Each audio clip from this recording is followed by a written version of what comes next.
So I'm convening the November 12th meeting of the Conservation Land Ad Hoc Committee. And the first thing I need is somebody to take minutes. So I'm not going to be able to do minutes tonight. Somebody? Schaefer, you did a really good job last time. Yeah, so I'm done for a while. They don't have to be really long. I will take minutes tonight. Okay. Thank you, Dan. Thank you, Dan. Thanks, Dan. I appreciate that. Thank you. I'll give you the $10 when you leave. Yeah, right. So, just to introduce our members, Roger Shores to my left, Jim Nowen, Bob Bentley, Savory Moore, Dan Badger, and I'm Sarah Ewens, the chair. What I thought I would do this time, I mentioned it earlier to a couple of people that I reposted a revised agenda in the event that we were going to be televised. And since we are going to be televised, it's a good thing I did, because I wanted to just briefly run through some of the slides here for the public. I thought it might be a good introduction to people to get them interested in what we're trying to do. So I won't do every single slide, but I'm going to do some of them. So we talked a lot about the 3 existing conservation land trails, but we do have a lot of other conservation parcels. So we'll go first to the 3 existing trails. The first one is at the Cole property, which is, there's a map. You actually go north, out of town, into Plimpton, make the first right on Pleasant Street, and it's almost at the town line, the entrance to the Cole property. There are 2 sets of trails, the Blue Trail and the Cranberry Bogs, that haven't been deemed a trail yet, but we thought at one of our previous meetings we would give them a color as well. It's slightly, this is the original map of it. The trail itself has actually changed a little bit now. It's smoothed out. This is a more recent GPSing of the trail. It just shows the entrance, which is a little shambly looking, but that's why we're here. Some of the obstructions. This is a really wet area on the Blue Trail that we're thinking of extending this little wooden Boardwalk. thank you, boardwalk across the wet area. There's a steep slope.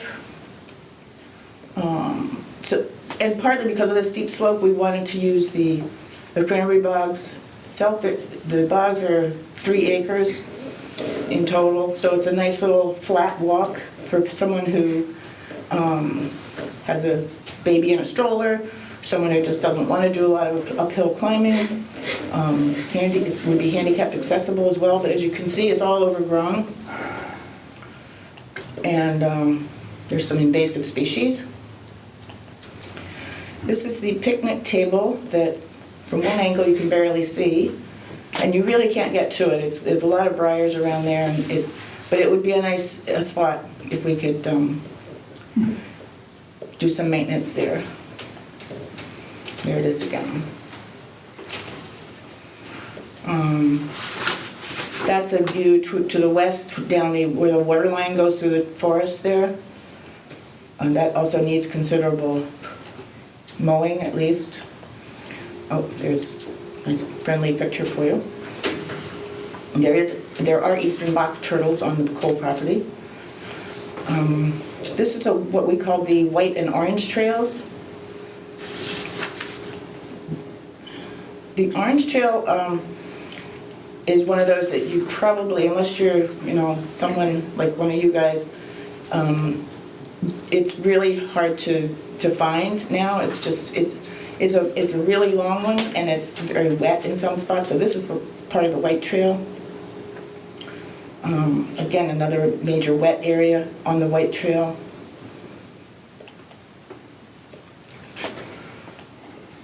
And so anyway, we did our best to remark that, but again, half of it, as you can see, the original mapping shows a much bigger loop. in the Orange Trail, and this was very hard to see probably on the television. No, it's coming through. Is it? Okay, good. Just some obstructions on the Orange Trail. That's not one. Here's a good one. This is a really impassable wet area.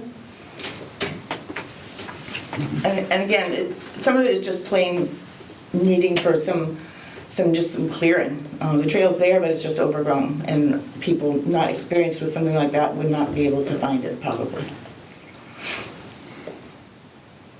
Oh, and this is the handicap trail on the Cole property.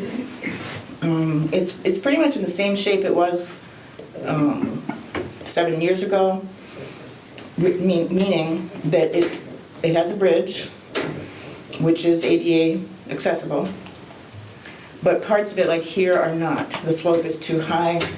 The former building commissioner slash ADA officer told us it wouldn't be a difficult fix, but we needed to make the slope not as high. Savory Avenue conservation land is more sort of in the middle of town. First divided highway in America. This is the original map showing the parcels and the trail at the time. So there is a northern entrance, a middle entrance. I have a pointer here. I don't want to mess anything up. Whoops. Yeah, I forget. So there's a northern, the top is north. The northern entrance is a middle entrance and a southern entrance. And this is the trailhead at the northern entrance. As you can see, it's been vandalized. Although the trail itself is pretty good. There's some minor obstructions and it definitely needs to be widened. A little bit of trash. A nice stand of beech trees.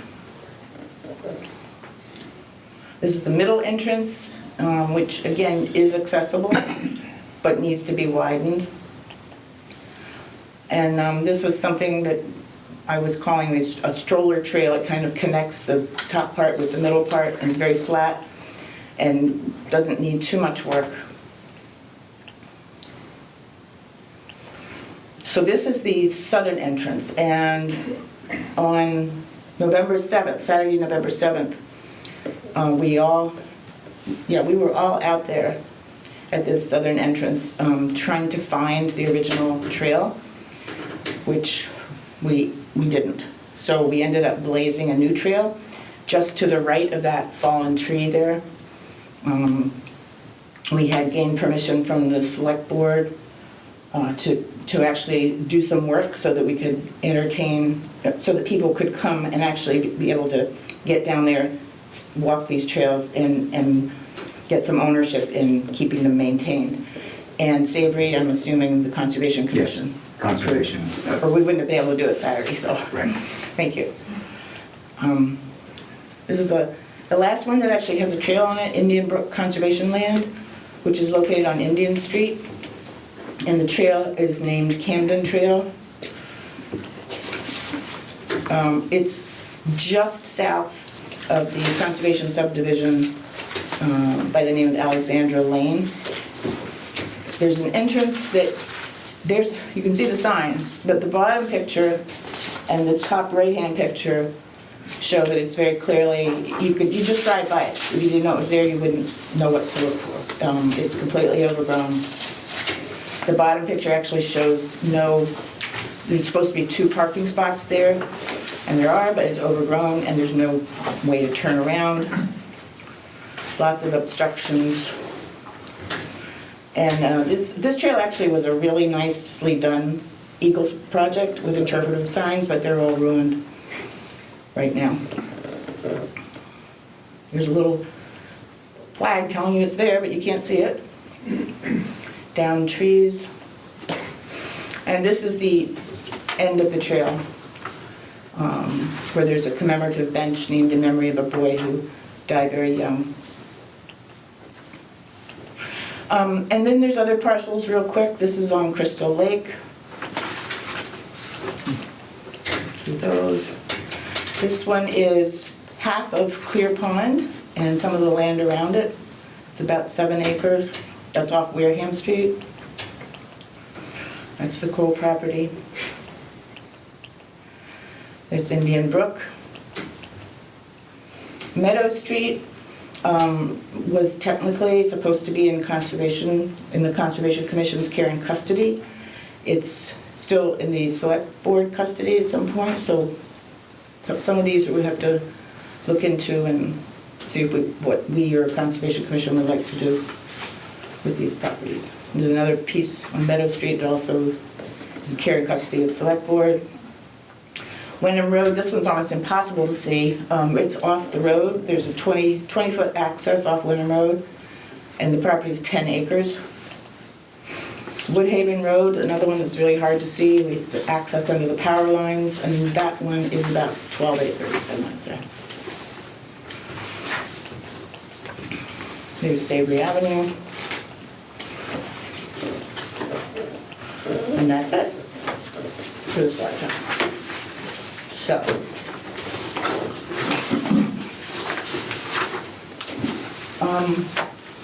okay. So, do we want to talk about what we did on Saturday? I thought it was fun. I thought we got a lot done myself. Thought we got a lot more done than I had expected, Yeah, yeah. but I think it's great that, we've gotten that much. And we opened up the whole southern portion of the trail. Yeah. Yeah, And we tagged the entire trail. Right. right, okay. And then Dan posted it on his little Facebook site, which is called, Carver Trail Stewards, something or another. Conservation and Trails. Conservation and Trail Stewards, that was it, yeah. Long day. Thank you. Roger, what were you gonna say? How far was I down that trail when you told me everybody was leaving? Do you remember, David? Probably 100 feet, 150 feet. Percentage of the whole trail you marked? Half. Half? I would say about half, maybe a little less, maybe Okay. 45%, but around half. All right, thank you.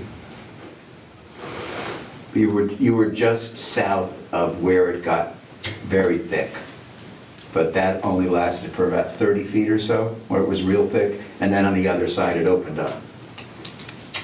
So it wouldn't take much then, it just, It shouldn't. It shouldn't. Once we get through that thicket, it should be, fairly smooth sailing up to where it connects with the middle trail.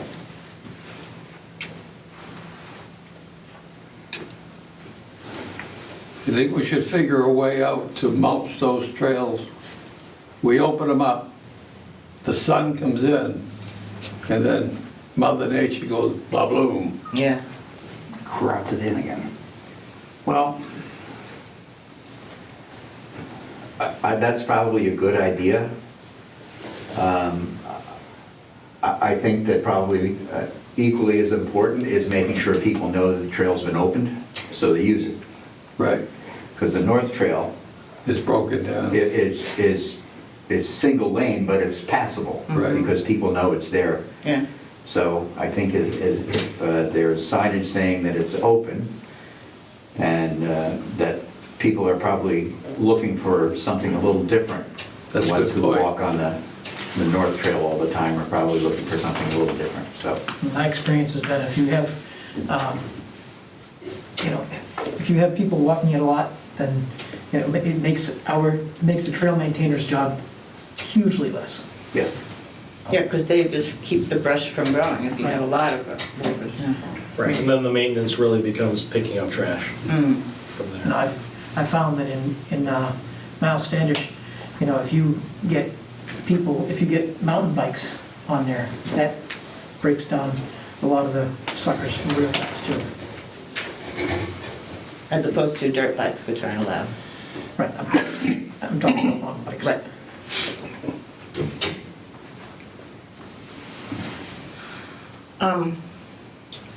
And maybe make the southern portion of the trail a little bit more attractive if we could, within some foreseeable period, turn that into a loop. So that the southern trail is actually kind of a loop also. Mm. Because I honestly don't like one-way trails, Yeah, I don't. Right, where you have to go out and then come back Yeah. on the same trail.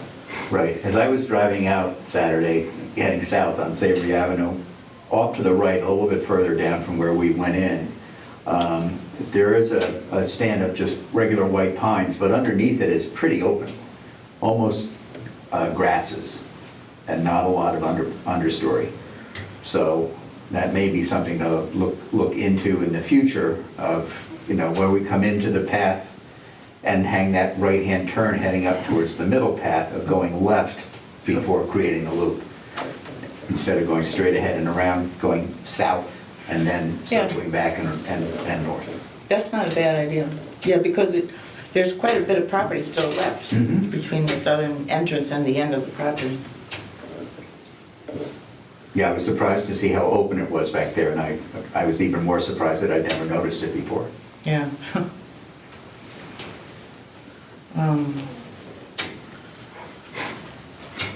So this is jumping ahead a little bit, but so is that something people would consider doing?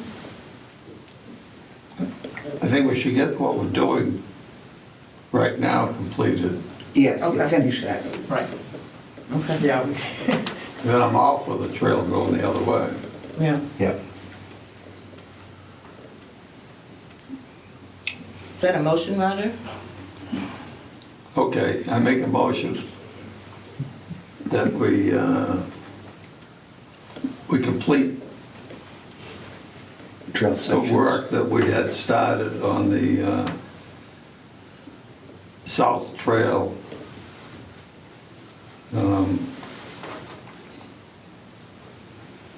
Before we bring any equipment in. Okay. Is there a second? I'll second that. All in favor? all right. Aye. Passed unanimously. Okay. So that brings us then to equipment update. How's that coming along? Oh, well, we confirmed, I think it was right after our last meeting, we confirmed with right after our last meeting, John Woods confirmed that we have access to a couple different pieces of equipment that will work. One is DR, like the name of the machinist gave me, but it's like a DR, and will be fine for clearing the brush, especially after we've chainsawed out the logs out of the way, so it'll have it'll be able to make an easy swath through. Okay. He also mentioned that there's other equipment that we would have access to if we had people that were comfortable using the equipment, to include chainsaws that they have. Oh, that's nice. They also have weed whackers and other landscaping-like equipment that'd be appropriate for maintaining things once it is cleared. So. That's nice. What about that ride on mulch mower you guys are talking about? The stand on, right? The Gravely? Yeah, The Gravely? I thought that was a stand behind. I don't think that's a ride on. Well, that's the one I'm talking about. Yeah, and we have access to that. And that's actually conservation's. Yeah. So,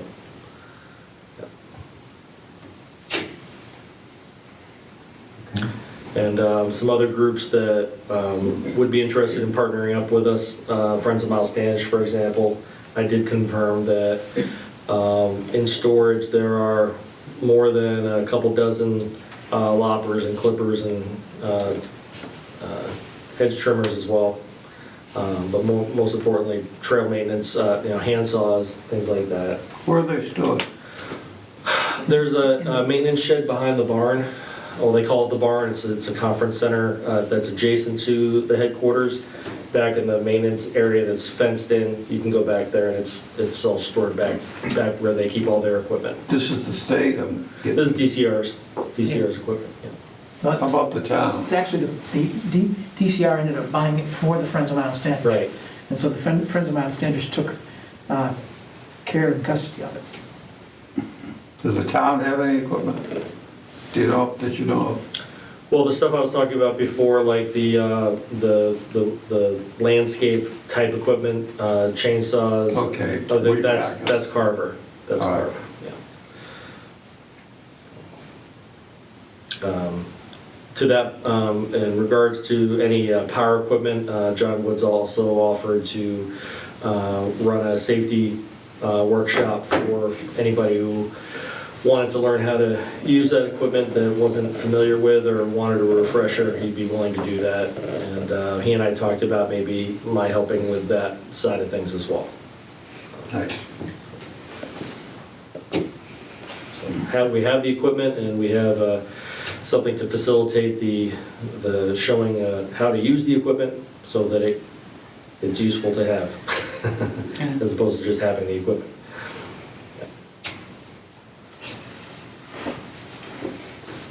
So this meeting kind of crept up on me. I was thinking of posting one for this Saturday too, for Savory Avenue, but I hadn't asked anybody if they were available, and anyway, it's too late now. So,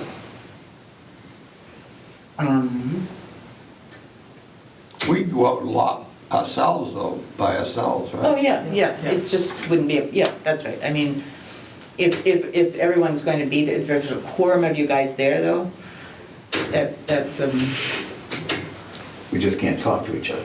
well, yeah, right. Basically, you can't make decisions, you know, Right. if you're a quorum, so. We can make all the decisions here and then just go. That's true, you can do that.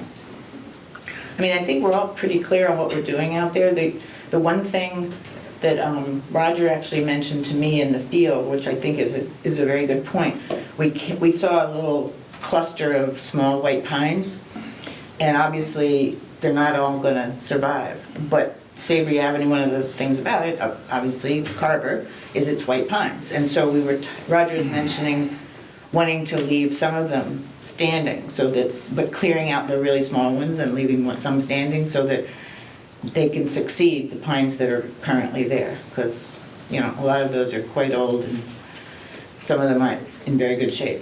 So I just wanted to confirm with the rest of you that that's one of our goals there. You know, we'll try not to cut down all the young white pines, because we want some of them to take over. Yeah, they're just gonna choke themselves out. Yeah, that's the problem. That's And- off the trail though. Yes. Right. Yeah, but if there's some on the side of the trail, you know, the trail can kind of go around the one you're trying to save, maybe, something like that. I mean, once enough of a established apparatus is in place, once the trails are completed, marked, maintained, and we have trained help, then we can get into an actual forest management plan. And then we'd certainly be focused on those aspects of things. Right, but I just didn't want people willy-nilly, you know, cutting down a little beech tree if they don't know it's a beech tree, because that's one of the few places in town where beech trees grow. Sure. So I just wanted people to be aware, you know, and there's a birch tree out there too. Maybe more than one, I don't know, but there are lots of beech trees there, and they're not the great big elephant leg size ones you see in Middleborough on their main street. They're not that big, they're small, but presumably they take a while to grow. Can I make a suggestion? Because as we're starting to be advocates for trail maintenance in general, and if we start giving people enough information to get them excited about doing these projects, that doesn't mean that they're necessarily always going to only participate in trail maintenance when we're there, or somebody who's a safety officer, as it were, is there. So I'd like to propose that we have three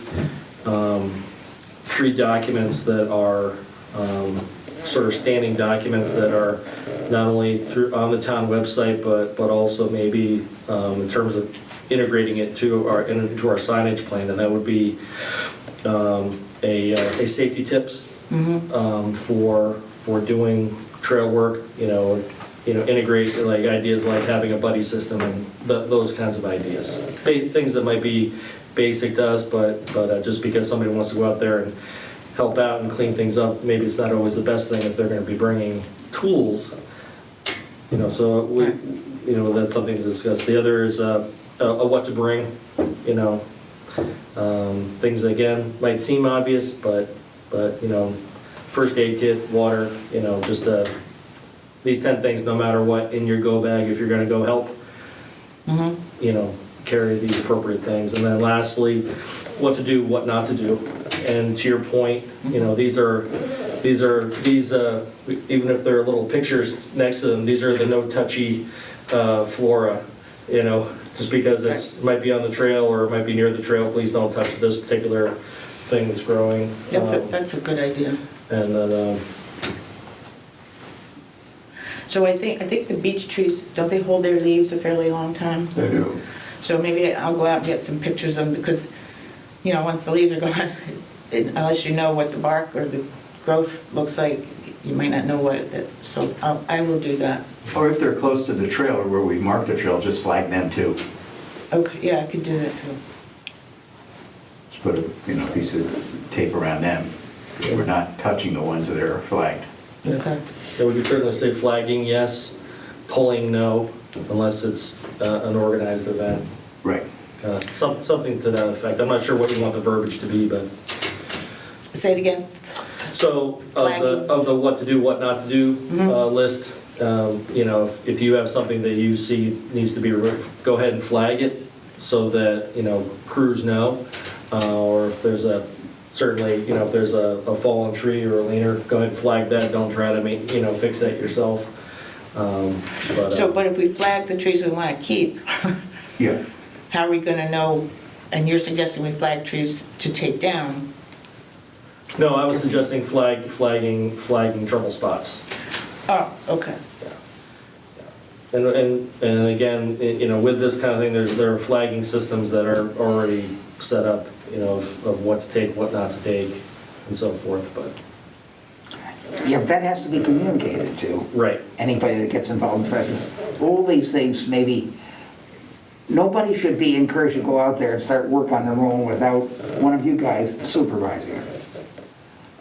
Because otherwise, you'll I have some agree. problems. Yeah, I would say, if you want to go out and do things on your own without certain guidance, bringing, what you need to bring is basically a trash bag and a bottle of water or whatever, but that's about it. Like, no, there shouldn't be any trail equipment, maintenance equipment used out there without it being an organized project day. Okay. And if we have specific keepers that we want to have in terms of trees, we may want to just flag them with a different color. With that, yeah, whatever the color scheme we have is. You might want to use a twist tie and actually put a label on the tree too. That's later. Yeah. That's later. That's later, well, So you're making a motion that we should have 3 documents up on the town website as well as on your Facebook page there, including one would be safety tips, 2 would be what to bring with you when you go out there, and 3, what to do and what not to do.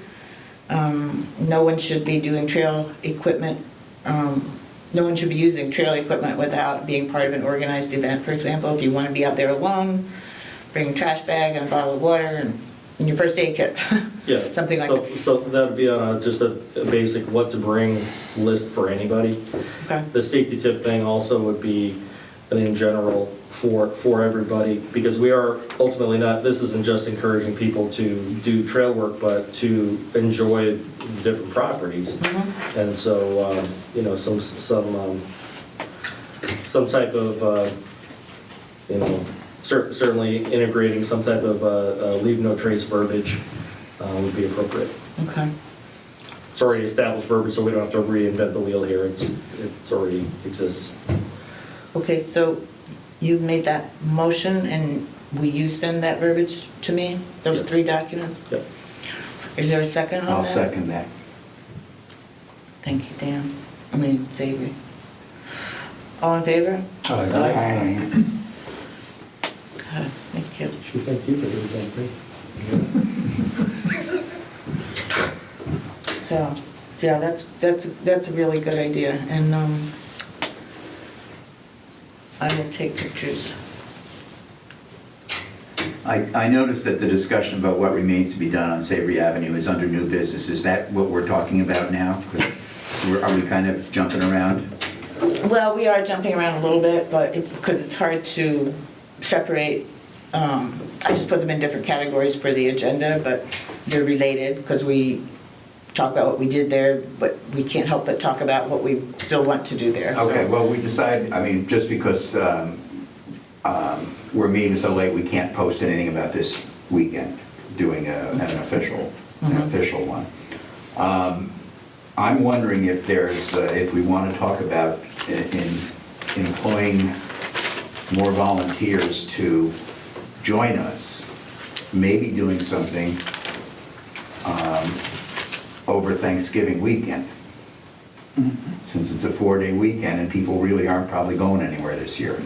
Yeah, Maybe that, either that Friday or that Saturday of you know, posting it on your site, Dan, posting it on the Carver site. When does deer season start? So we're in it. Oh, for shotgun. I think that Sure. Monday after Thanksgiving. Monday I after think. Thanksgiving till like, what, December 10th or something like that? So that would be November 30th, I think. I think so. I'll look it up. The Yeah. times vary. Yeah. Because we don't want a large group of people out. Right, I during get that. shotgun. So, I don't know, a large group is better than one. that's true. That's true. Well, that falls under the what to do, Yeah. like wear orange, Right. especially Okay. this time of I'll year. put my antler hat away. Yeah, that's a good idea. I think in hunting season, best stay out, period. Yeah, That's my opinion. I don't set foot in Miles Standish on any day but Sunday right. during hunting deer season. My own property, I don't. yeah. So is that something that you guys would be interested? I mean, and I can get that out on, Dan can put it on the Conservation Trail Stewards Facebook page. I can be happy to get it out on mine and some of the town ones. Well, I think we've got to figure out what it is that we really want to do and you know, what sort of equipment are we going to need? And then if we're going to have, assuming we're going to have a bunch of people, then we need to have a bunch of equipment. That's true. So we'll have to work that out with the Friends. Because the Friends are the only one who have adequate number of loppers and things like that. Okay. The deer shotgun is November 30th through December 12th. So that's that Monday after Thanksgiving. Okay.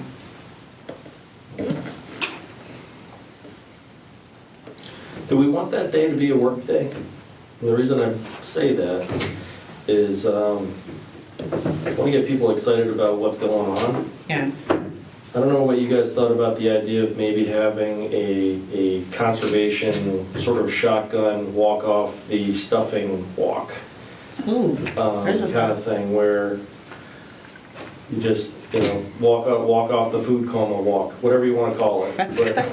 Yeah, no, that's good. But just, you know, we can, you know, buddy up, and everybody, you know, 3 major conservation properties.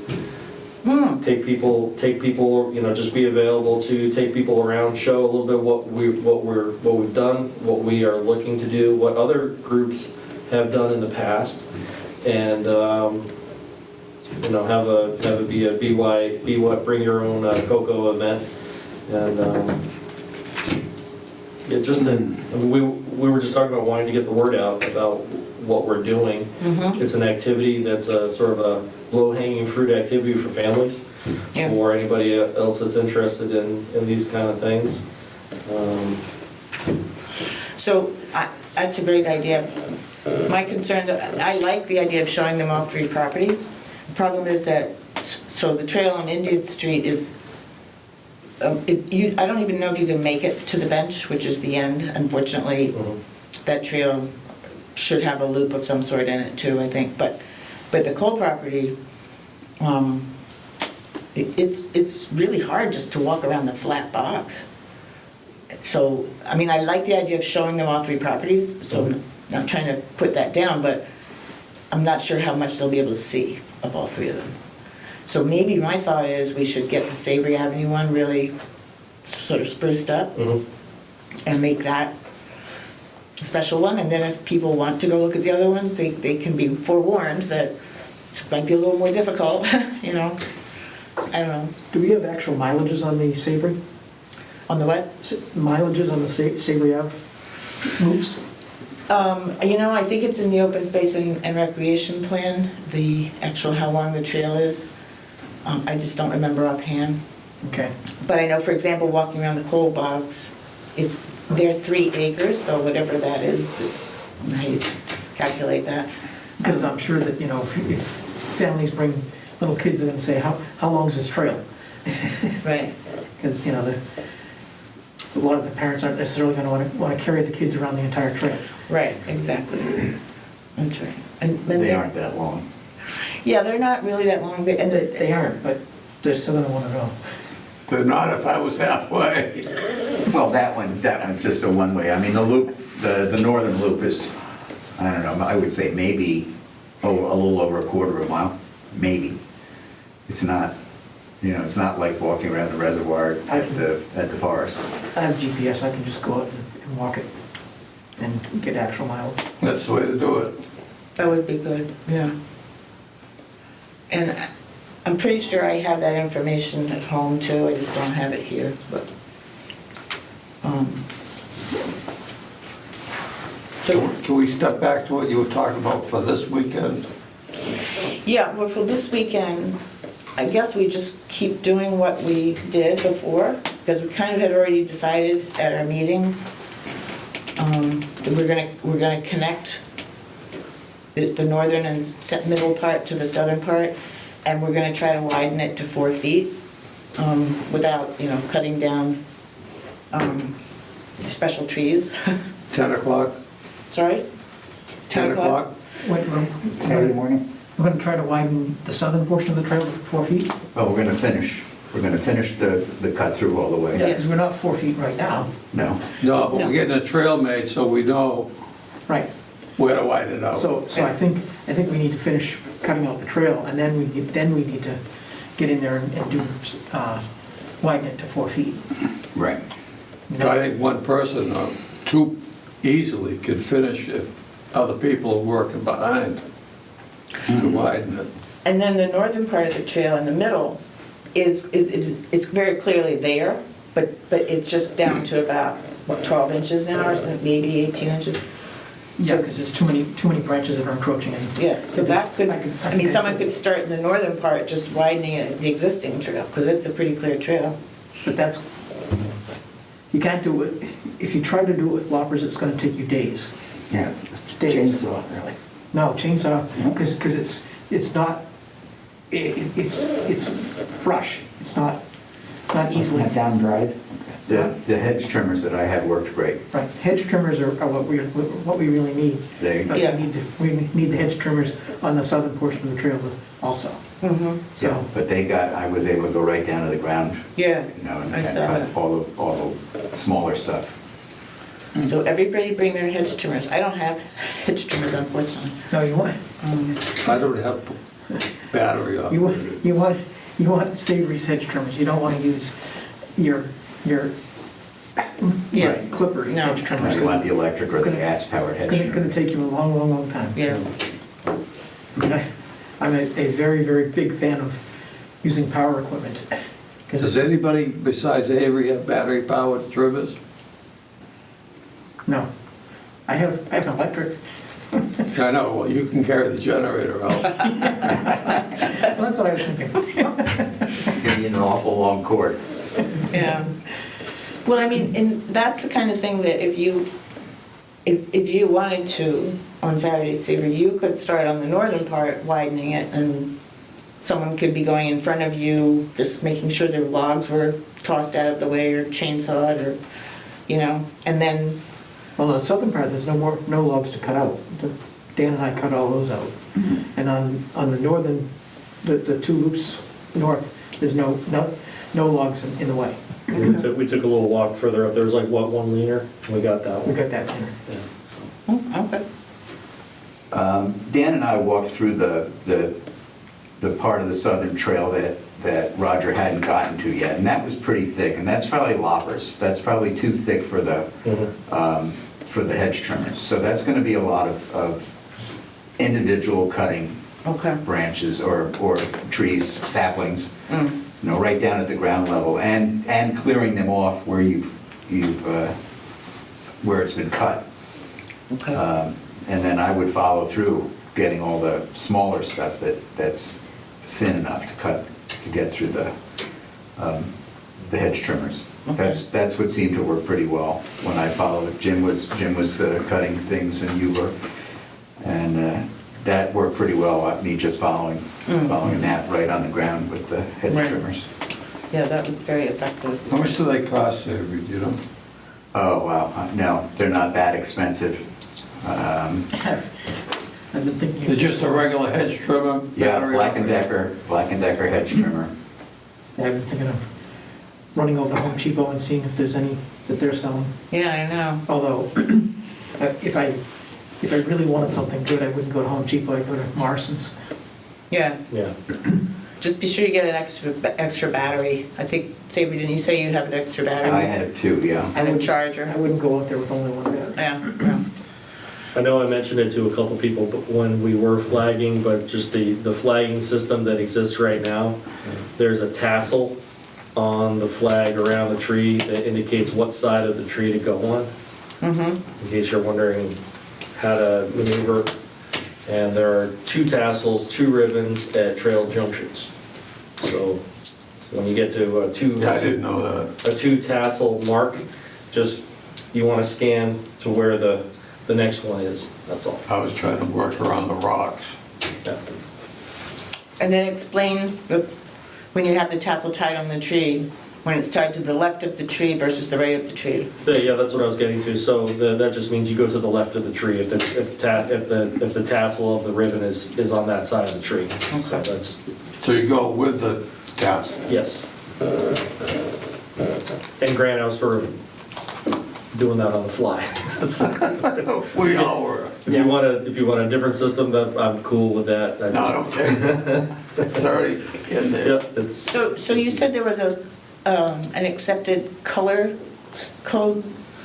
so Flagging? different, we just should have an agreed upon color code. Oh, There- okay. There are a couple forestry management ones that I'll include with that, the documents that I'm sending in terms of the safety tips. I can send that along too. There's Mm-hmm. That would some be good. recommended color codes for what those mean. Yeah. As, So Bob, did you say you're getting some hedge trimming? I'm thinking about it, seriously. Okay, They're around $50, but that's just the trimmer itself. Does not include the battery or charger, because they're interchangeable. that's another It's $50. It's just the raw tool. So, Okay. So, Rogers, who suggested that we finish cutting out the south trail and then widen the south trail in that order? Roger, yeah, that was you, right? Roger suggested widening. I guess. Okay, so that was a motion by Roger. Yeah. Okay. Thank you. You're welcome. And someone second that? I'll second it. But we're not looking at widening this next trail work day.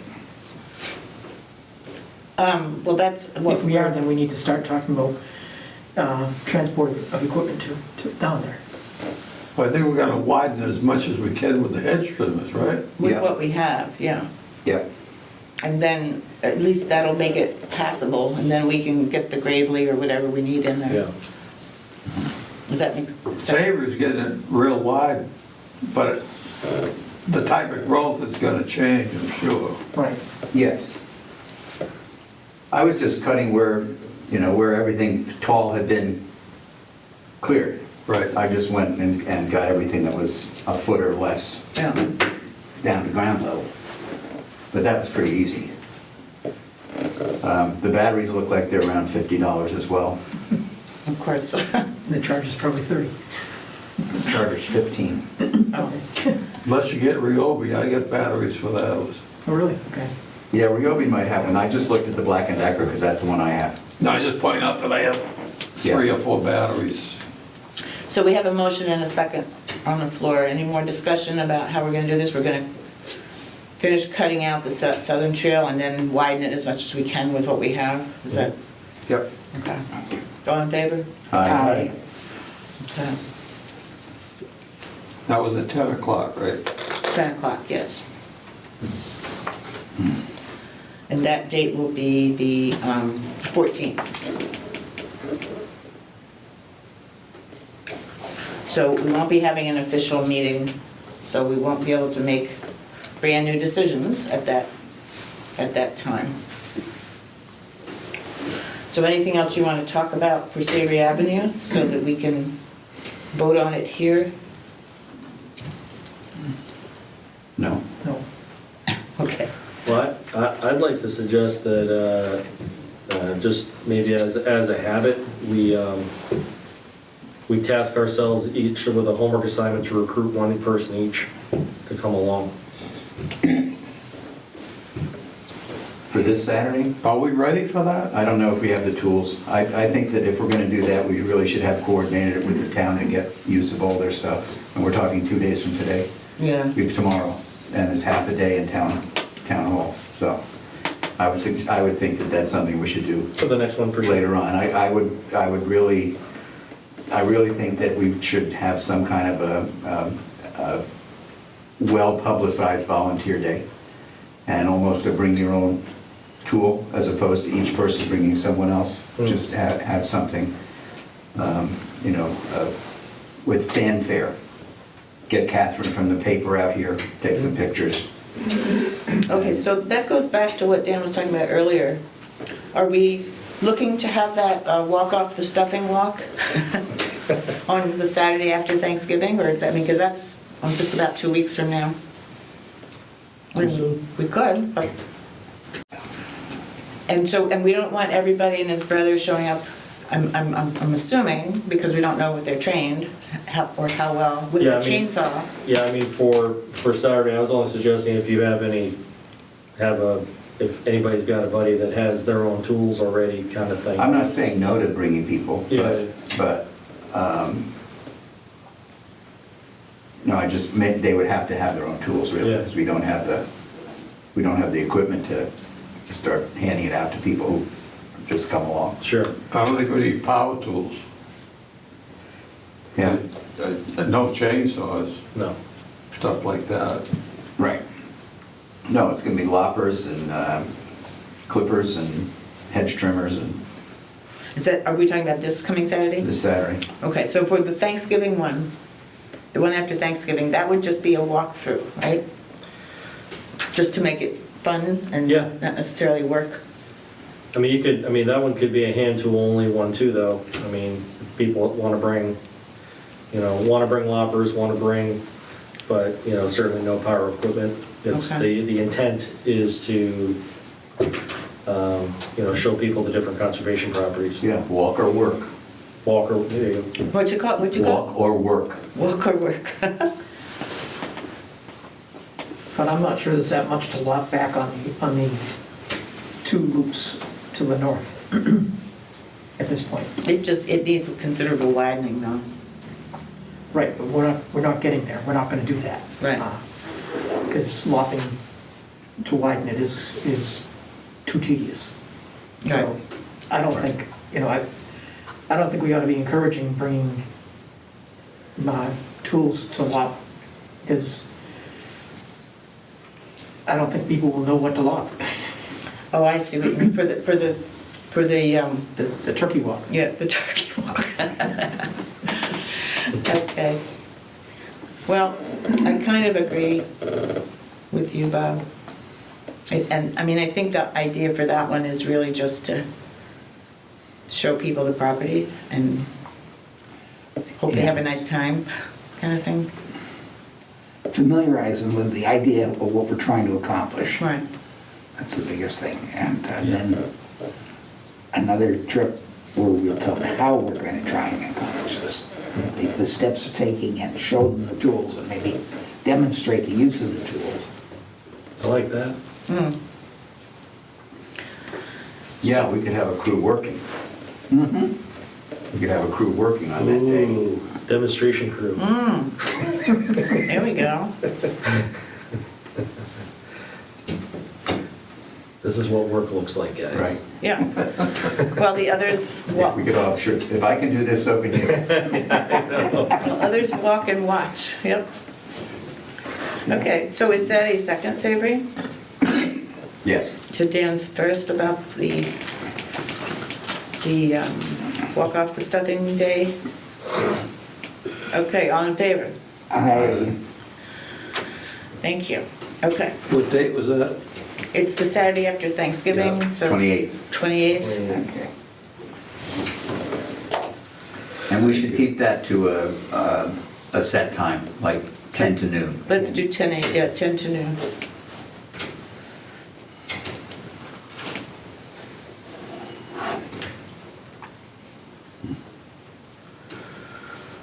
Work off.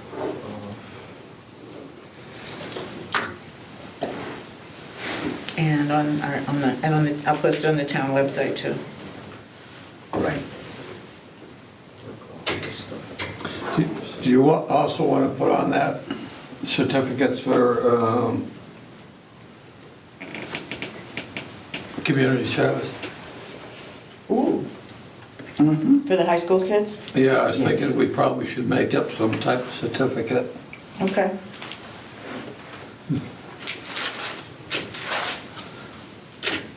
Yeah, that should be something that we have that standardized for any of our work days. And I know we have some pretty standard templates for things like that in Yeah, I know, the yeah. select board office, Yeah. so I can look into that. That's a great idea.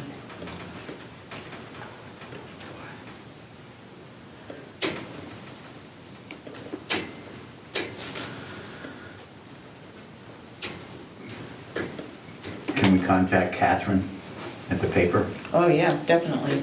And are you gonna do that, Savory? I can do that. Okay. When you do that, ask her to post it. You know what? The 5 things to do? I have to get that from Dan first. I'll make up a blurb about the event and send it to you. Okay. And when you send it to Catherine, make sure you ask her to put it in the print version and online, Yeah. because it's a public service announcement, so it doesn't cost us anything, but there's still about 20% of Carver that gets the actual paper. I do too. I do too. But, you know, a lot of people see it Yeah, online, go so look at local, yeah. it's good to have it both places. Yeah. Okay. So Dan will get me the info. I'll make up the PSA. And Savory will send it out. And I'll put it out on Facebook.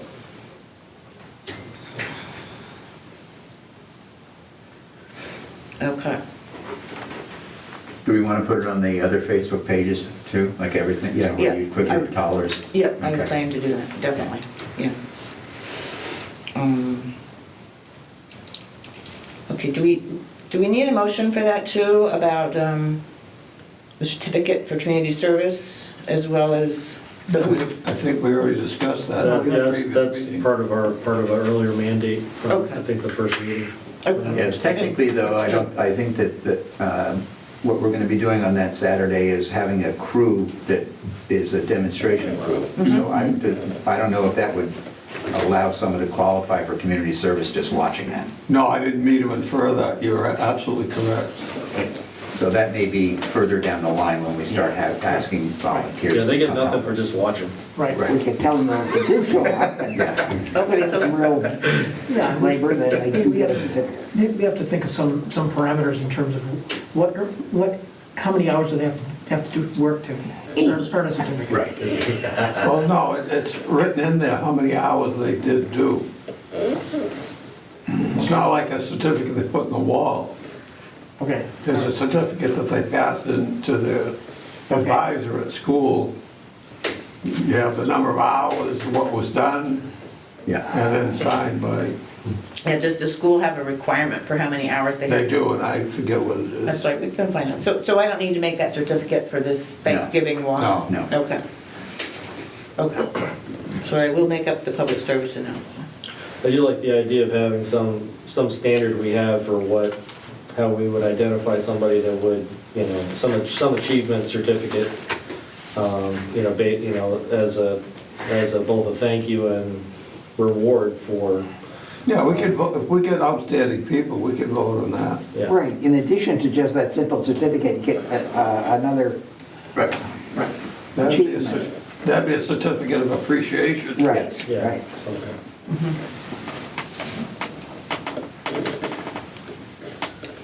Okay.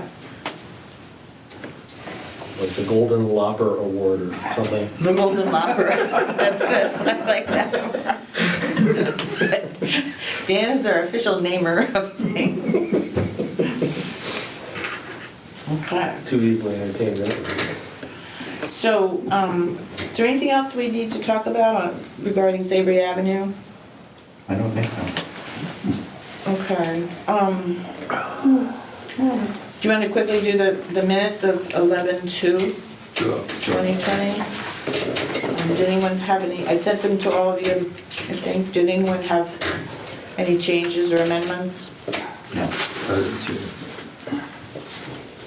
Is there a motion? Minutes be approved as presented. Okay. Second. Bob first, Dan second. All in favor? Aye. Thank you.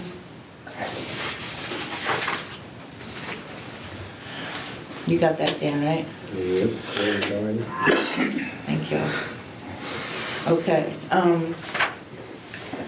so the next thing on the agenda is, I believe, the discussing models or templates for advertising our work. And that might go hand in hand with the bringing in the different organizations. I should have put Friends of Miles Danish down there too, but I didn't, but those kinds of, and I know ELM, the Environmental League of Massachusetts, is a combination of a lot of these groups. So Sierra Club is part of that, and probably Mass Audubon as well. There's also the Southeastern Mass chapter of the Appalachian Mountain Club. Oh, yeah, okay. They may all belong to ELM, so it may be we only need to contact them. I don't know. I can tell you, if you want Southeastern Mass chapter people, you need to contact Southeastern Mass chapter people. Okay, Yeah. Yeah. I beg your pardon. So you're gonna do that, right, Bob? Well, I guess my question is, do we need to start working on this right now? Are we there? I don't know. It was something we had started talking about last time, so I just put it on the agenda so we could, but Because I'm not sure we're there yet. You could Yeah. possibly send out a sort of a letter warning that we're going to, inform them that we're going to start this procedure. And that way they would be aware of it. They may set up something, they may say, well, this is how we'd like to go about it, so and so. Well, we're all competing with a bunch of other organizations also. Yeah. You've got the trustees of reservations, properties all over the place. You've got Wildlands Trust properties all over the place. yeah. Sierra Club worked with Wildlands Trust on the Cortelli Preserve on Rocky Pond Road. Sierra Club, I think, also worked on somewhat on the South Triangle Pond Preserve of Wildlands Trust. So there's a lot of, and then Cross-mixing, yeah. the friends, use whoever they can get. And, I know that in the past they've gotten, besides AMC people, they've gotten, I forget there was some trails group out of the state that came down and helped a good bit. Yeah. Um, We had Sierra Club, had a pretty big contingent last year for us. There's some working crews with the corrections office that actually did some work with us as well one time. So I mean, there's a variety of different groups that have stepped in. And each of these organizations has usually pretty significant lead times Yeah, in terms of drumming up people. Okay. like 2 fiscal quarters lead time. Oh, really? Okay. Yeah. All right, so maybe we're running, getting ahead of ourselves here then? Yeah, I mean, the other thing, I don't know if you were alluding to this before, Bob, but is in terms of, I would like us to have a kind of a more succinct mission statement of what we are. So before we start sharing too much publicly and start recruiting, I think people would want to know specifically what they're being recruited to, for, and why. Yeah, and what our really our goals are. I mean, Yeah. we sort of nebulously stated our goals. We all seem to know the goals, but you've got to put it in some words that people are gonna, that the general public is gonna understand what we're really trying to do. Yeah. Yeah, because I would venture to say that we're creating what will look like, I think, a apparatus for volunteer stewardship work on conservation properties. Whereas, other groups may see that as actually complementary to what they're doing, as opposed to, us maybe competing for grants for things that are really more related to their mission statement. So maybe worth looking into. Okay, so there is a mission statement on the town website for our committee. And I believe that that's the actual, beginning to actually doing some of the work out there has now been included, because I know the board approved that. Okay. So, Yeah, I mean, I think, I don't know, the mission statements basically says our ultimate goal is to end up having individuals in town take individual stewardship of a certain parcel of land. Or not necessarily a person, but person or persons taking stewardship of certain lands, so that they can actually say, yeah, I maintain this, and that they take some pride, as Dan has been saying, I take some pride in making sure that the trails are passable. right. Well, when I mentioned it at the first time at the select board meeting, I did mention, not, for example, that one person would be responsible, for maintaining the coal property trails, but I think I threw out the idea of every 10th of a mile, but it could be more than that. That people could consider that their special part of the trail, that they go in, I don't know, once a month and fix up, and it becomes Grandpa Jones and his grandson's, they get a little plaque there that says they're the ones who maintain this portion of the trail. I mean, this type of stewardship, the way we're potentially creating an apparatus for positively affecting the community, and in a way where they feel as part of this process, not just that they chipped into maintaining, but in fact it creates real community ownership of those conservation properties. Right. Rather than, I went to Earth Day and I got a T-shirt, but then that's it. Right. It's not that. That section of that blue trail. That's actually, that bend right there. That's my family's section. Right. And so I think the verbiage of the mission statement should reflect words like community, words like stewardship, words like that. Yeah, I'm not sure that I am totally on board with like getting a tenth of a mile section. I just threw that as an example. One family and a tenth of a mile. Yeah. the Wildlands Trust model right now is, as I understand it, is to get a number of individuals basically being called stewards. And they don't necessarily have to be talking to each other, but it's like, potentially 4 or 5 stewards of a property. Depends on the size of the property, depends on the number of miles. And then they're hoping that you go in to whatever property you're the steward of, and go in at least once a month to check and make sure that the trail's passable, and, and have to do anything you need to. Or if you find anything that's big, you get back in touch with the trails person at Wildlands Trust and say, I need a crew. So it's...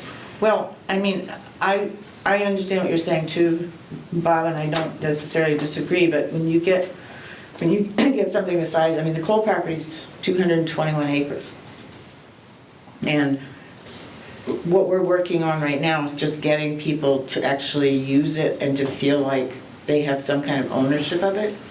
So, for example, on that property, I don't personally have a problem with more than one, family taking care of the Blue Trail. Right? Maybe it would be that big a... No, but those are long trails, and that's a lot of work. I mean, if you go to the Halfway Pond Preserve of the Wildlands Trust, they've got a fair number of miles of trails in there that cover all sorts of different terrain. And they also have like 100 times more people in their, that they've recruited than we're, right now we're 6 people. But what we're hoping to do is obviously grow it, make it so that, we get some buy-in from the people in town. Absolutely. Yeah. And so yeah, we're not, of course, Wildlands Trust is also very, it's throughout southeastern Massachusetts. Yeah. So it's not the same as Carver, and I understand that. So, Right. I mean, I don't know what makes me think of the cow patty bingo, but we're not gonna fill in all the squares right away. Right. And, but over a few years, ideally, that'd be great if we did. And even if we don't, I don't think our success would be lacking. Just starting to do what we're doing is more than what was done yesterday. Yeah, and if we build on that, I think that it'll just create some momentum. So, Yeah, 3 months ago, the northern part of the Savory Ave loop was almost impassable. And, I started 3 months ago and lopped off a whole bunch of it, but clearly didn't make it out to a 4-foot width. yeah, But I lopped it so it was in fact passable, so you could actually hike it. thank you. We appreciate that. You'll be rewarded in heaven. They got a lot of paths up there that need to...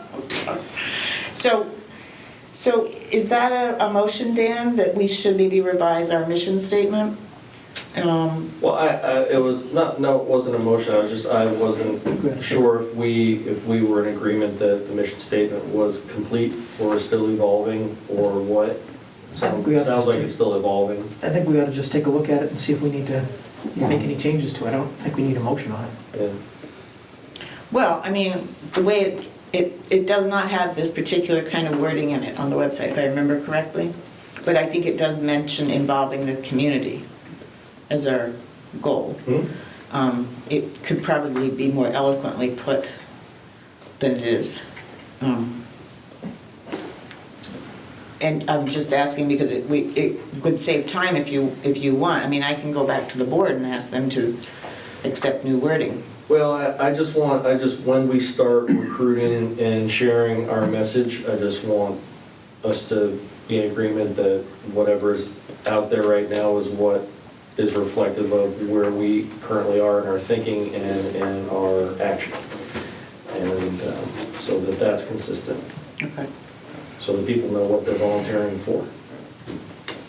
I think that's probably out there already. I think that as we get into the more people helping, the volunteers coming in, what they're willing to do and what they want to do is probably going to drive our mission statement more than what we say right now. I think our mission statement is going to have to evolve to what is available Right. for us to utilize as help. Right. I think it should be tabled. Okay, we'll table this discussion about, Mission statement. well, mission statement really isn't on the agenda, but the way Dan worked it in there was this phrase advertising our work and our need for volunteers. And so that it implies a mission statement. I mean, because Right. that's, As sorry? Roger said, and Savory, it can always be altered. Yep, Every meeting, we can change it subtly or majorly. And I think we'll also get learning about advertising and publicizing what we do based on Facebook and the newspaper for Thanksgiving. right, okay, You know, that will determine how well that worked to a certain extent and how we expand upon that. You know, maybe we put things in schools, right, you know, on bulletin board in schools, put something in Shaw's, Yeah. CVS, the library. You know, get it out there for people to see. But this is a good start, I think, with the social media and the newspaper, and Okay. both print and online. yeah. Okay, so, the only topics left here are the signage, really, and whether we have an account for trail maintenance. You had mentioned that, see, I remember when I was conservation agent, that there was an account that we used for maintaining trails. There is, and that was brought up at our meeting last week. Oh, okay. And everyone was in agreement that the funding that we have in that maintenance account is for uses like this.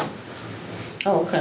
But would be voted upon by the commission upon presentation of a budget. Of a As budget. necessary. A per event budget, if that's, because we were talking about waters and gasoline and things like that. And it doesn't have to be, I don't think it would have to be itemized. Okay. There could be gasoline, $40, water, $50, you know, just like that, so we know how much to, earmark for that particular event. Oh, I see, okay. Thanks for doing that. Yeah. Yeah, I mean, Appreciate that, it. and, you know, that it's not like we're gonna say no. We can't have that. But we don't have to come up with an official budget. No, not an official budget, but, you know, on the other hand, we're not gonna give a blank check either. No, of course, So, absolutely. We just kind of want to know where the money's going. Sure. And, but, I mean, it's all conservation, everyone was on board with it, Jim and Dan are on That's the good. committee, Peg was fine, Alan was fine, That's awesome. So- Thank you very much. yeah. Okay. So I should submit my thing from the Registry of Deeds, for example? You could do that, Okay. yeah. That'd be appropriate. Yeah, there shouldn't be any out-of-pocket expenses. No, there shouldn't be. Well, the committee had asked me to look into some of the land that we thought was conservation land, but it said in the assessor's sheets that it belongs to the select board. So really the best way to do that was to get the deed. And some of that information is right, some is wrong.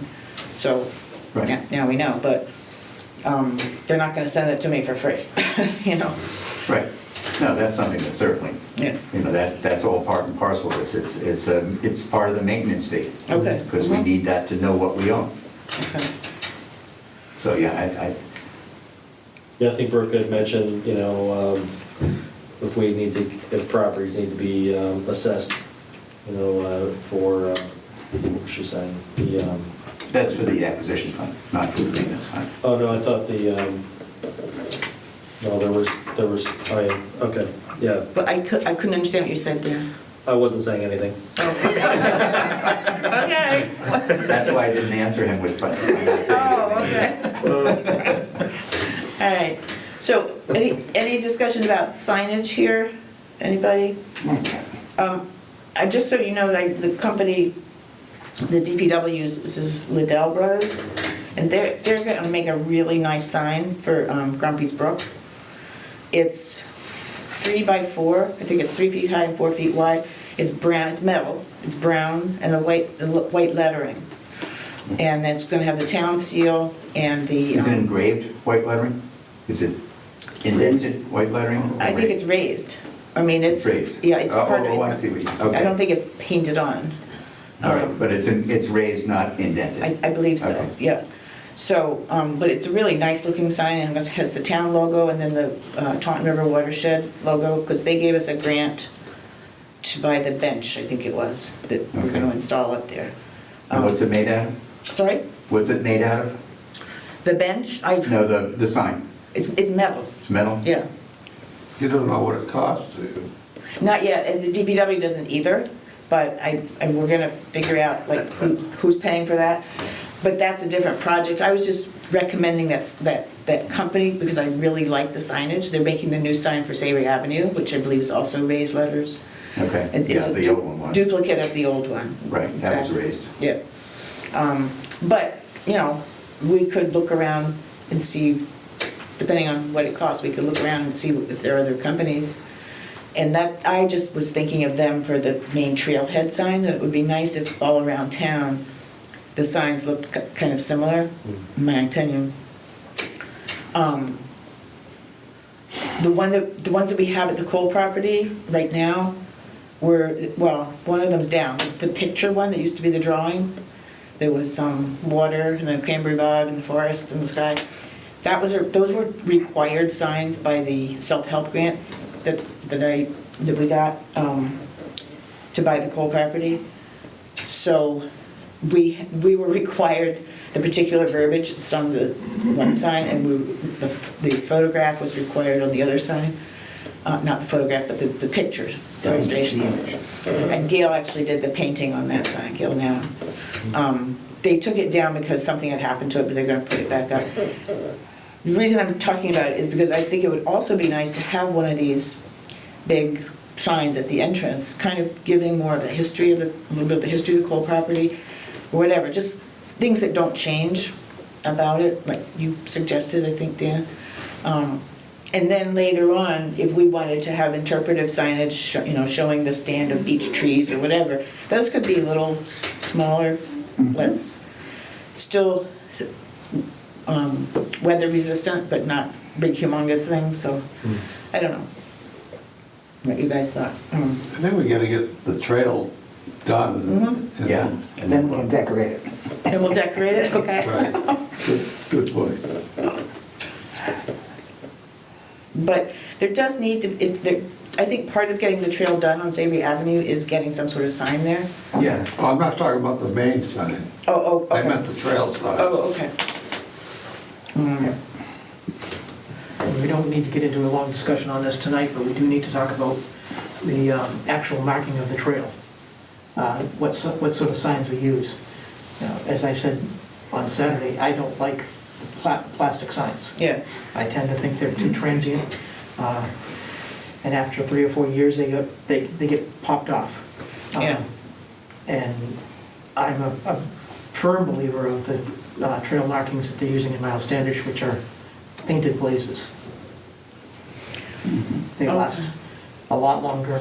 Hunters don't shoot at them. Hunters shoot at the plastic ones. So that's right, they're painted blazes, that's true.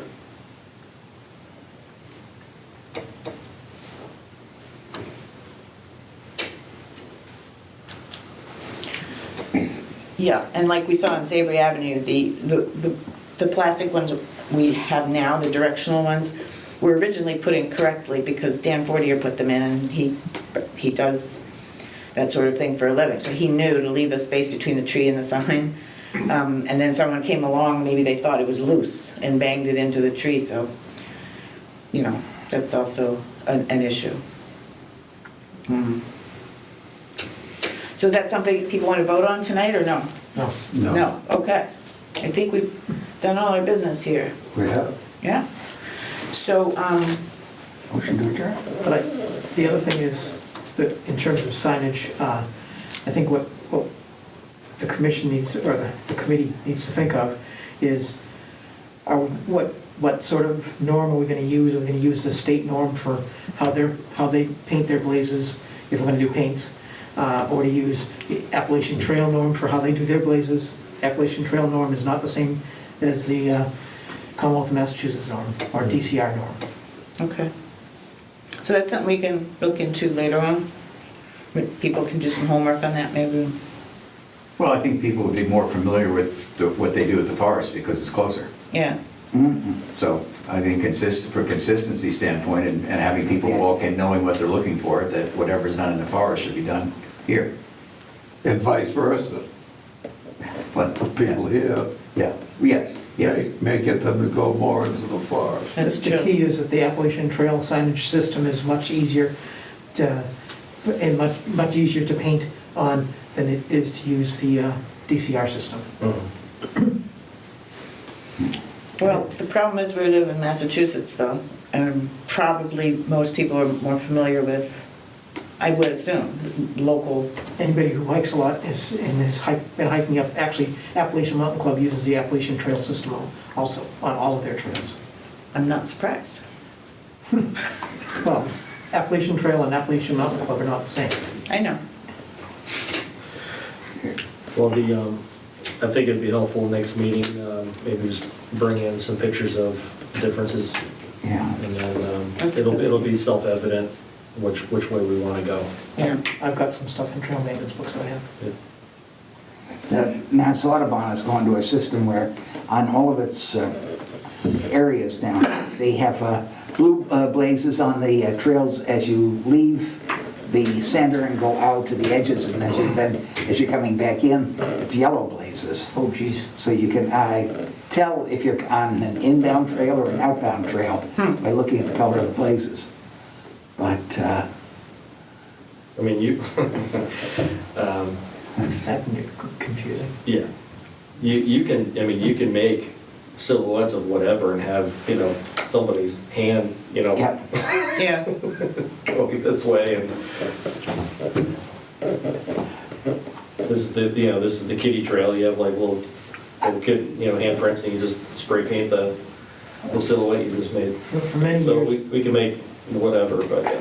for many years, DCR actually had, the chipmunk trail with a little painting of a chipmunk on it, acorn trail with a painting of an acorn on it. Yeah. And it's just got to a point where, you couldn't find the ones that would match, so you started using them all over the place, using them all together, and everyone started saying, well, I don't know what trail I'm on, yeah. because they were all blue, with a different symbol painted on it. yeah. I remember some of those. So we'll table this for next time and bring pictures of trail markers, of trail blazes. Does that sound good? I can do that. Yeah. That was a motion from you, Dan, and a second from Bob. That's what it sounded Is it a like. motion, or just an understanding? Yeah, I don't think It's an understanding? Okay. Very good. So I guess the next meeting, so we're not having an official meeting Saturday. Those of us who can make it Saturday at 10 will be there. We've already discussed what we're going to be doing, so we won't discuss it there. And I'll send out some dates for our next meeting. I'm sorry I Okay. neglected to put that on the agenda, but Okay. that sound good? Yep. Okay. I'll entertain a motion to adjourn. So moved. Second? Third. All in favor? Aye. Thank you. Thank you, everybody.